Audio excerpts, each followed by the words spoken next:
¿Se puede perdonar la deslealtad? Y si es posible, ¿qué clase de deslealtad merece clemencia? Si no, ¿qué hacer con quien te decepciona? Apartarlo de tu vida como si nunca hubiera existido, o buscar justicia, aunque sea a costa de tu propia paz. ¿Y puede alguien justificar un acto cuestionable escondiéndose tras el velo del amor? Estas preguntas resonaban en la mente de Sofía mientras conducía por las calles de Madrid, una ciudad que palpitaba con vida, pero que también escondía secretos oscuros bajo su fachada de elegancia y riqueza.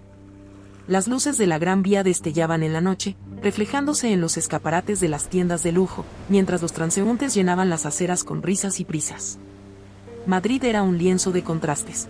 Las plazas históricas, como la Plaza Mayor, susurraban historias de siglos pasados, mientras los modernos rascacielos del Paseo de la Castellana proclamaban poder y ambición. En medio de este torbellino, Sofía, a sus 29 años, se sentía atrapada en una vida que no reconocía como suya. Sofía no era una mujer corriente. Su belleza, con una melena castaña que caía en ondas suaves y ojos verdes que parecían contener un océano de emociones, atraía miradas allá donde iba. Pero detrás de su apariencia serena y su sonrisa educada, había un corazón herido, un alma que cargaba el peso de un amor perdido y una deslealtad que aún no había descubierto. Hija de don Miguel y doña Elena, una pareja de abolengo que dirigía una próspera empresa textil con raíces en Toledo, Sofía había crecido en una mansión en el barrio de Salamanca, rodeada de lujo y expectativas. Su infancia estuvo marcada por lecciones de piano, veranos en Marbella y una presión constante para ser la hija perfecta, la heredera de un legado que nunca pidió. Pero a los 19 años, todo cambió. Fue en una tarde cálida de primavera, bajo los arcos de la Plaza Mayor, cuando conoció a Javier. Él era un joven de 22 años, con una sonrisa que iluminaba el mundo y unos ojos oscuros que parecían capaces de ver a través de ella. Estudiaba arquitectura en la Universidad Politécnica, soñando con diseñar edificios que dejaran una huella en el mundo. Venía de una familia humilde del barrio de Lavapiés, donde su madre, Carmen, trabajaba como costurera y su padre, Antonio, era taxista. Javier no tenía el pedigrí que los padres de Sofía valoraban, pero tenía algo mucho más poderoso, un corazón sincero y una pasión que contagiaba. Desde el primer momento en que sus miradas se cruzaron, mientras él le ofrecía un café en un puesto ambulante, algo dentro de Sofía se encendió. Fue como si el universo, por un instante, conspirara para que sus caminos se unieran. Se enamoraron con la intensidad de los primeros amores, esos que parecen desafiar la lógica y el tiempo. Pasaban horas paseando por el Parque del Retiro, sentados en un banco bajo los castaños, con el sonido del agua de la fuente de fondo.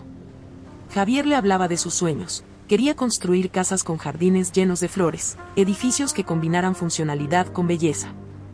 Sofía, a su vez, le confesaba su amor por la literatura, su deseo de escribir novelas que capturaran la magia y el dolor del corazón humano. Juntos, imaginaban un futuro donde sus sueños se entrelazaban, una casa en la costa, tal vez en Cádiz, con un estudio para ella y un taller para él. Sus amigas, como Lucía, una diseñadora de moda con un espíritu libre, y Clara, una periodista en ciernes, los miraban con envidia. Es como si estuvieran hechos el uno para el otro, decía Lucía, mientras Clara sentía, aunque con un matiz de preocupación. Sabían que el mundo de Sofía no aceptaría a Javier tan fácilmente. Y no se equivocaban. Don Miguel y doña Elena eran implacables. Para ellos, Javier era un intruso, un joven sin linaje ni fortuna que amenazaba con mancillar el apellido familiar. Cada vez que Sofía mencionaba su nombre, su padre fruncía el ceño y su madre dejaba caer comentarios punzantes sobre la importancia de mantener el estatus. No tomes decisiones precipitadas, Sofía, decía don Miguel, con una voz grave que resonaba como un veredicto. ¿Qué puede ofrecerte un muchacho que vive en un piso diminuto en Lavapiés, que no tiene un apellido que resuene en los círculos importantes? ¿Quieres terminar sin nada, trabajando para pagar facturas? Sofía, con el corazón ardiendo de rebeldía, se negaba a escucharlos. Encontraba refugio en los cafés de Malasaña, con sus paredes llenas de grafitis y su aire bohemio, donde podía sentarse con Javier sin temor a ser juzgada. O en las calles empedradas de la Latina, donde el aroma de las tapas y el sonido de una guitarra flamenca los envolvían en un mundo propio. Cada encuentro era una chispa de esperanza, una promesa de que el amor podía superar cualquier obstáculo. Pero el destino, como un titiritero cruel, tenía otros planes. Una noche, mientras cenaban en un pequeño restaurante cerca de la Puerta del Sol, con velas parpadeando sobre la mesa y el murmullo de las conversaciones a su alrededor, la vida de Javier se derrumbó. Un grupo de agentes irrumpió en el lugar, con uniformes oscuros y rostros serios. Antes de que Sofía pudiera entender qué pasaba, apartaron a Javier y lo llevaron fuera frente a sus ojos incrédulos. Lo acusaron de un problema administrativo, un asunto relacionado con una transacción irregular en una joyería en el centro de Madrid. Las pruebas parecían claras, un testigo afirmó haberlo visto manejando documentos, y las autoridades encontraron papeles con sus datos.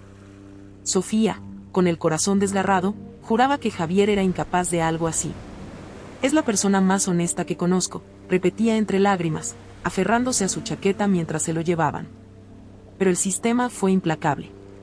Lo sancionaron con 15 años de estancia en un centro de readaptación en Soto del Real, una decisión que resonó como un trueno en la vida de Sofía. Ella se aferró a su fe en él con una determinación feroz.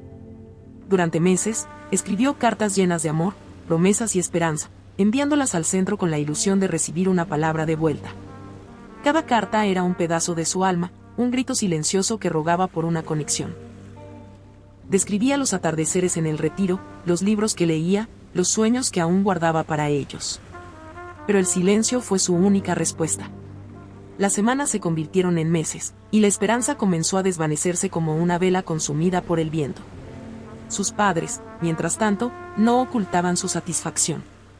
«Te lo advertimos, hija», repetía doña Elena, con una mezcla de alivio y reproche, mientras servía el té en la sala de su mansión. «Ese chico siempre fue una mala influencia. Ahora estás libre de él. Es hora de mirar hacia adelante, de pensar en tu futuro». Sofía, con el corazón hecho añicos, apenas respondía. Solo Daniel, su amigo de la infancia, permanecía a su lado, ofreciéndole un hombro en el que apoyarse. Daniel, hijo de un abogado respetado, había crecido con Sofía en el exclusivo barrio de Salamanca. Era un joven de carácter tranquilo, con una bondad que a veces parecía desbordante, pero carecía de la chispa que Sofía buscaba en un hombre. Sus familias siempre habían soñado con verlos casados, una unión que consolidaría la alianza entre dos clanes poderosos. Pero para Sofía, Daniel era como un hermano, alguien en quien confiaba pero que nunca despertó en ella un latido más allá de la amistad. «No te rindas, Sofía», le decía Daniel mientras caminaban por el paseo de la Castellana, con el sol reflejándose en los cristales de los edificios modernos. «Si tú crees en Javier, eso es lo que importa. Que el mundo diga lo que quiera». «Gracias, Daniel», respondía ella, con la voz rota por el cansancio emocional. «Pero duele tanto. No entiendo por qué no me contesta. ¿Y si me odia? ¿Y si piensa que lo abandoné?». Daniel la miraba con tristeza, deseando poder aliviar su dolor. En su interior, luchaba con sus propios sentimientos. Amaba a Sofía desde que eran niños, desde los días en que jugaban en el jardín de la mansión, corriendo entre los rosales mientras sus madres planeaban su futuro. Pero sabía que su corazón pertenecía a Javier, y esa verdad lo carcomía en silencio. A veces, se preguntaba si debería confesarle sus sentimientos, pero el miedo a perderla lo detenía. En lugar de eso, se conformaba con ser su apoyo, su refugio, aunque cada palabra de consuelo que le ofrecía le costara un pedazo de su propio corazón. La ausencia de Javier sumió a Sofía en un abismo de soledad. Seguía asistiendo a la Universidad Complutense, donde estudiaba literatura, pero su chispa se había apagado. Sus días se volvieron grises, mecánicos, como si viviera atrapada en una pintura monocromática. Ignoraba las fiestas en las azoteas de Madrid, donde las luces de la ciudad parecían un cielo estrellado. Rechazaba las invitaciones a bares en Chueca, donde la música y las risas llenaban el aire. Los chicos que intentaban cortejarla, y no eran pocos, porque Sofía tenía una presencia magnética, con su elegancia natural y su mirada profunda, recibían un no seco y definitivo. Algunos, como Álvaro, un joven empresario que la perseguía con flores y promesas, insistían durante semanas, pero ella los alejaba con una frialdad que no admitía discusión. Durante años, vivió como un autómata, atrapada entre el recuerdo de Javier y la presión constante de sus padres. Don Miguel, con su aire autoritario, le recordaba constantemente su deber como heredera. Doña Elena, más sutil pero igualmente implacable, organizaba cenas con pretendientes adecuados, hijos de familias adineradas que podrían elevar el apellido. Pero Sofía los ignoraba, encerrándose en su habitación con un libro o perdiéndose en los callejones de Madrid, donde podía imaginar que Javier seguía a su lado. Con el tiempo, la herida comenzó a cicatrizar, o al menos eso parecía. Volvió a sonreír, aunque sus sonrisas eran más un reflejo que un sentimiento genuino. Comenzó a salir de nuevo con sus amigas, como Clara, que ahora trabajaba en un periódico local y siempre tenía una historia que contar, o Lucía, que había abierto su propio taller de moda en el barrio de Chamberí. Disfrutaba de pequeños momentos, una tarde en el Museo del Prado, contemplando los cuadros de Velázquez. Un paseo por la Gran Vía, donde las luces de los teatros parecían prometer un mundo lleno de posibilidades. Una conversación en una terraza con vistas al Palacio Real. Pero su corazón seguía cerrado, como una puerta sellada con un candado que solo Javier tenía la llave. Fue en su 29º cumpleaños, mientras soplaba las velas en una celebración organizada por su madre, cuando una verdad inescapable la golpeó. No podía seguir esperando un milagro. La sociedad esperaba que formara una familia, que cumpliera con su papel. Sus padres, cada vez más insistentes, le recordaban que el tiempo no perdonaba. Y aunque su corazón seguía anclado en el pasado, decidió que, si iba a construir una vida, debía hacerlo con alguien en quien confiara, aunque no lo amara. Y así, aceptó la propuesta de matrimonio de Daniel. La boda fue un evento discreto pero elegante, celebrado en una finca a las afueras de Segovia, rodeada de viñedos y colinas doradas bajo el sol del verano. Daniel estaba radiante, con un traje impecable y una sonrisa que no podía ocultar su esperanza. Sofía, por otro lado, estaba serena, casi distante, envuelta en un vestido blanco que parecía más un símbolo de compromiso que de pasión. Antes de dar el sí, había sido brutalmente honesta con él, sentados en un banco en el jardín de la finca, con el aroma de las lavandas flotando en el aire. Daniel, yo amo a Javier. Siempre será así. Si puedes vivir con eso, me casaré contigo. Si no, lo entenderé. Daniel, con los ojos brillando de amor y resignación, asintió. Creía que el tiempo podría ablandar su corazón, que su devoción podría conquistarla. Pero se equivocaba. Los 5 años de matrimonio transcurrieron en una calma aparente, como una superficie de agua que oculta corrientes turbulentas. Daniel era un esposo modelo, atento, generoso, siempre dispuesto a complacerla. Le regalaba flores del mercado de 4 Caminos, planeaba escapadas a la Costa del Sol, donde paseaban por las playas de Málaga al atardecer. Le construyó un mundo cómodo, una casa en el barrio de Chamartín con ventanales que daban a un jardín lleno de rosas. Pero Sofía no podía corresponderle. Lo veía como un amigo, un compañero leal, nunca como un amante. Él lo notaba, y aunque intentaba disimular su frustración, a veces dejaba escapar un suspiro o una mirada herida que cortaba el aire como un cuchillo. Ella, impotente ante su propia frialdad, se limitaba a tolerarlo, atrapada en un matrimonio que era más un acuerdo que una unión. A veces, en las noches de insomnio, Sofía se sentaba junto a la ventana, mirando las luces de Madrid, y se preguntaba cómo había llegado a este punto. Recordaba los días con Javier, las risas compartidas, las promesas susurradas bajo las estrellas. Se preguntaba si alguna vez volvería a sentir algo tan vivo, tan real.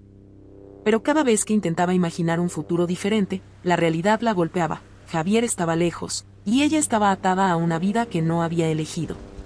Una tarde soleada, mientras conducía por la Gran Vía rumbo al supermercado, con la radio sonando una canción de Rosalía, Sofía vio a Lucía, su vieja amiga, parada en una acera, con un vestido color mostaza que parecía gritar su personalidad vibrante.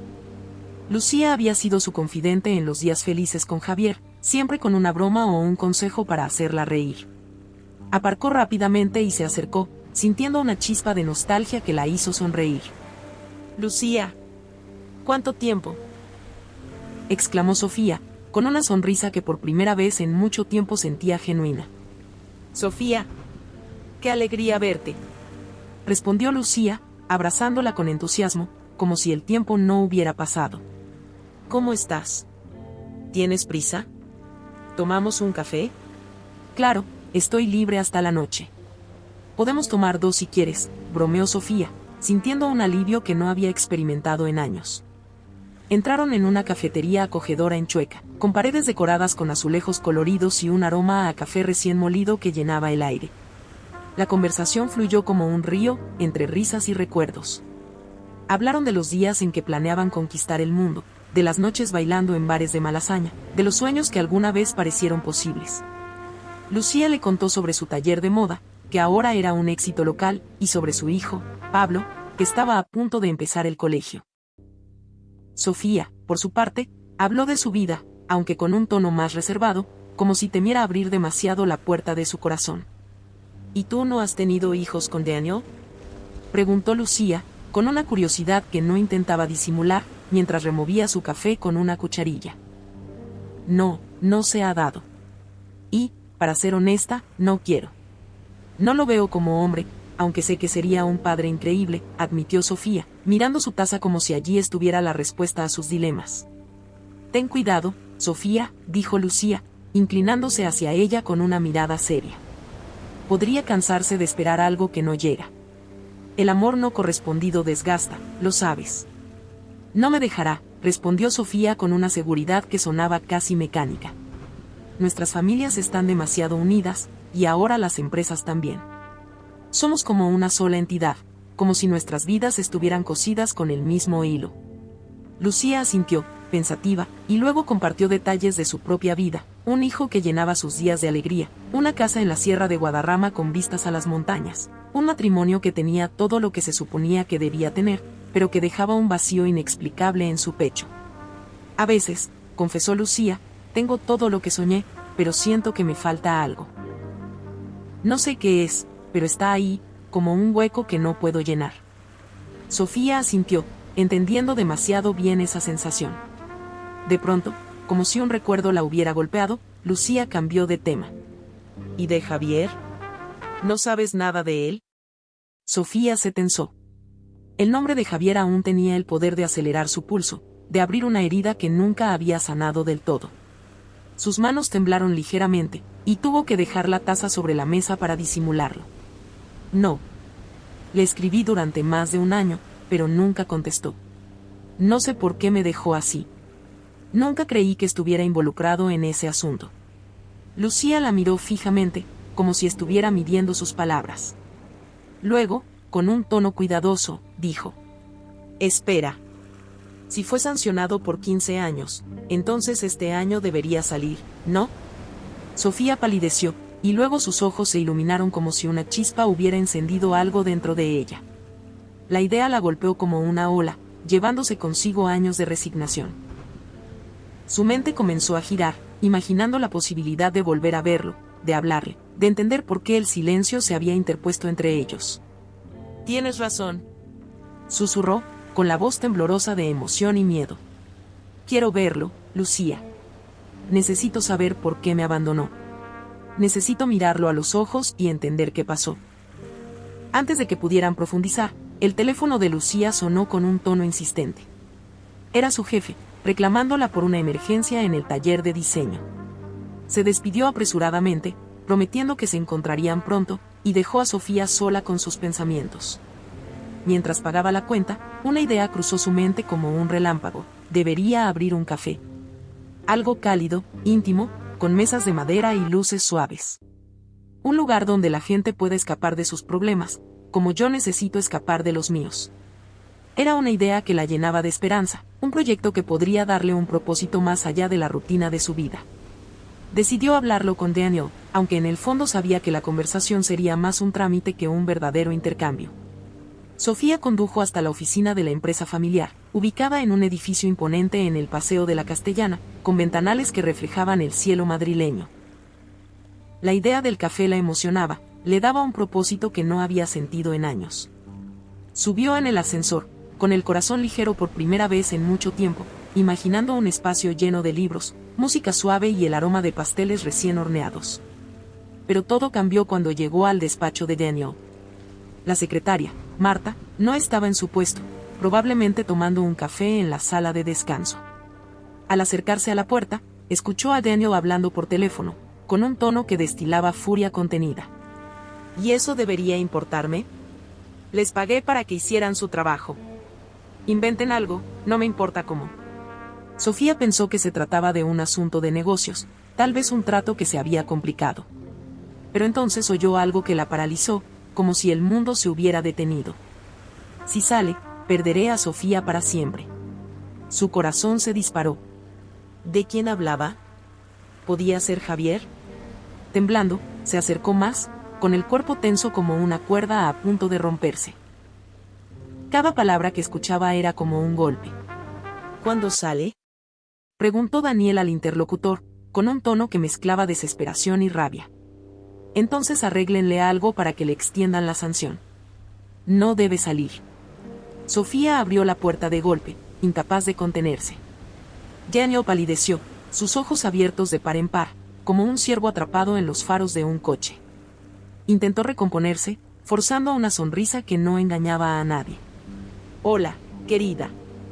¿Qué haces aquí?», dijo, con una voz que temblaba ligeramente. «No importa por qué estoy aquí», respondió ella, con una firmeza que apenas ocultaba su furia. «¿Qué acabo de escuchar? Explícamelo. Ahora». Daniel balbuceó, buscando palabras que no encontraba. Su rostro, normalmente sereno, estaba desencajado. Finalmente, bajó la cabeza, derrotado. «Pregúntale a tu padre». «¿Qué?». Sofía sintió que el suelo se desvanecía bajo sus pies. Su mente giraba, tratando de procesar lo que acababa de escuchar. «¿Mi padre está detrás de esto?». «Él lo planeó todo», confesó Daniel, con la voz quebrada, como si las palabras le quemaran al salir. «Yo solo seguí órdenes. Crearon circunstancias falsas contra Javier para apartarlo de ti. Pagaron para que cumpliera cada día de esos 15 años. Tus cartas, nunca las recibió. Le hicieron creer que lo rechazaste desde el principio». Sofía apenas podía respirar. El aire en la habitación parecía denso, opresivo, como si las paredes se cerraran sobre ella. Daniel continuó, como si al fin liberara un peso que había llevado demasiado tiempo. «Tu padre me obligó. Si no ayudaba, me destruiría, a mí y a mi familia. Dijo que acabaría con mi carrera, con mi futuro. Pero siempre pensé que era una deslealtad, Sofía. Un acto injusto. Lo siento, de verdad». «¿Y ahora qué?», preguntó ella, con lágrimas de rabia corriendo por sus mejillas, su voz temblando entre la furia y la incredulidad. «¿Qué está pasando ahora?». «Javier sale pronto», admitió Daniel, casi en un susurro, como si temiera que las palabras mismas lo condenaran. «Tu padre quiere que lo retengan más tiempo, o peor. No sé cómo detenerlo». Sofía lo miró con un desprecio que no había sentido nunca antes. Cada palabra de Daniel era como una puñalada, no solo por lo que revelaba, sino por su complicidad. Había confiado en él, lo había considerado un amigo, un aliado. Y ahora, todo se desmoronaba. «Hablaré con mi padre», dijo, con una voz que cortaba como el acero. «Y tú y yo hemos terminado. Prepararé los papeles del divorcio». Salió del despacho sin mirar atrás, con el corazón latiendo tan fuerte que parecía que iba a estallar. Estaba decidida a enfrentar a don Miguel, a exigirle respuestas, a desenterrar la verdad aunque doliera como 1000 agujas. Pero el destino, una vez más, tenía otros planes. Mientras conducía hacia la casa de sus padres, en una calle arbolada de Salamanca, su madre llamó, con la voz quebrada por el pánico. «Sofía, querida, tu padre, y le dio un problema de salud. Está en el hospital. Ven rápido, por favor». Sofía apretó el volante, dividida entre la rabia y la preocupación. Su padre, el hombre que había orquestado la ruina de Javier, estaba ahora luchando por su vida. Fue al hospital, donde encontró a doña Elena sentada en una sala de espera, con los ojos enrojecidos y las manos temblorosas. Don Miguel estaba en cuidados intensivos, conectado a máquinas que emitían pitidos rítmicos. Los médicos, con rostros serios, hablaban de un problema médico grave. Sofía se sentó junto a su madre, pero su mente estaba en otra parte. Quería confrontarla, contarle lo que había descubierto, pero el rostro agotado de doña Elena la detuvo. «No ahora», pensó. «Primero debo encontrar a Javier». Decidió actuar con rapidez. Fue a una oficina administrativa donde trabajaba Carlos, un amigo de la universidad que ahora ocupaba un puesto en el registro civil. Carlos era un hombre de rostro amable pero astuto, con una habilidad para obtener información que otros no podían. Sofía le pidió, casi suplicando, que averiguara dónde estaba Javier y cuándo saldría. «Sofía, ¿para qué necesitas esto?». preguntó Carlos, arqueando una ceja. No es algo que se pida todos los días. Es personal, respondió ella, con un tono que no admitía más preguntas. Por favor, Carlos, ayúdame. Él suspiró, pero no insistió.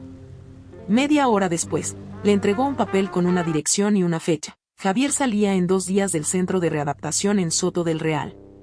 2 días, exclamó Sofía, sintiendo una mezcla de urgencia y esperanza que le aceleraba el pulso.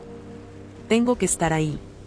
Sin perder tiempo, regresó a casa, preparó una maleta con lo esencial, algo de ropa, un cuaderno donde había escrito sus pensamientos durante años, una foto vieja de ella y Javier en el retiro. Reservó un vuelo a tiempo, aunque apenas tuvo tiempo de procesar lo que estaba haciendo. En el aeropuerto, mientras esperaba el embarque, su mente era un torbellino. ¿Cómo sería volver a verlo? ¿La reconocería después de tanto tiempo?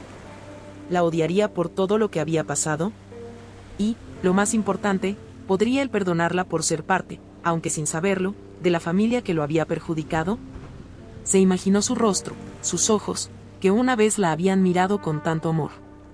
¿Seguirían siendo los mismos, o los años en el centro de readaptación los habrían apagado? Mientras el avión despegaba, Sofía miró por la ventana, viendo cómo Madrid se desvanecía bajo las nubes. Pensó en su madre, sola en el hospital, y en su padre, cuyo destino pendía de un hilo.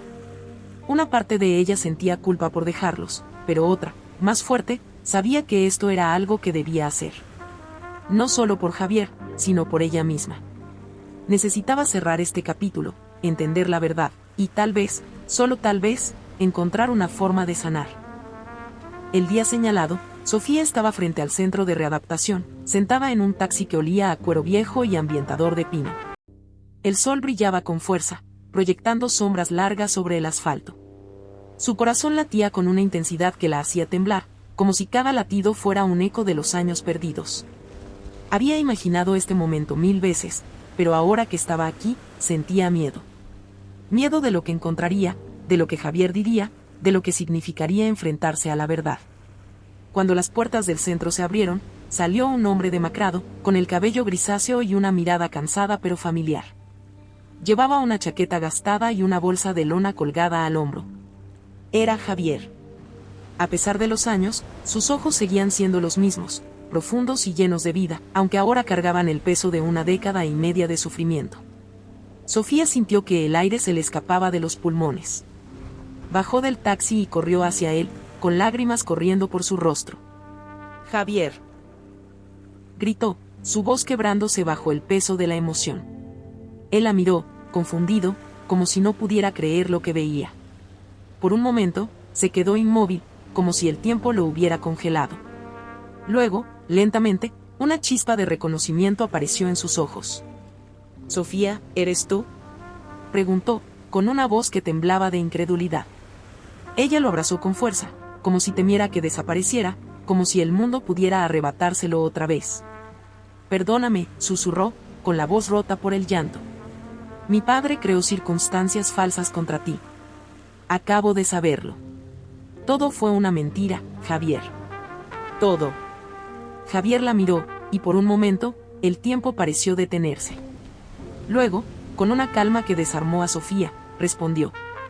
«Lo supe desde el principio. Pero no fue tu culpa, Sofía. Nunca fue tu culpa». Ella lloró en su hombro, aliviada, feliz, rota y entera al mismo tiempo. Las lágrimas caían como un río, llevando consigo años de dolor, de dudas, de preguntas sin respuesta.